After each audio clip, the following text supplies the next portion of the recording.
Geç sıraya lan! Herkes bir kenefe! Geç lan! Duymadın mı lan? Hop hop! Var mı lan öyle ama? Yürüdün mü lan?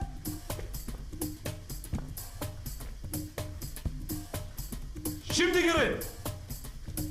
Gelmişken ben de bir sıçam. 20'ye kadar sayayım. 20 saniyeden fazla içeride kalmayacak kimse. Sallanmayın lan! 20,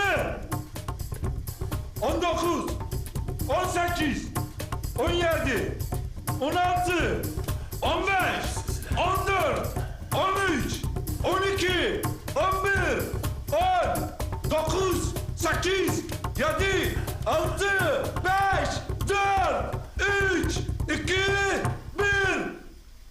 Çıkın lan! Kalkın lan! İstihkakınız bitti lan! Duymadın mı lan? Kalk! Bu çocuğu! Şerefsiz! Ben bunu senin yanına bırakır mıyım ulan? Komutan ne oldu? Şerefsiz uğraş bu çocuğu!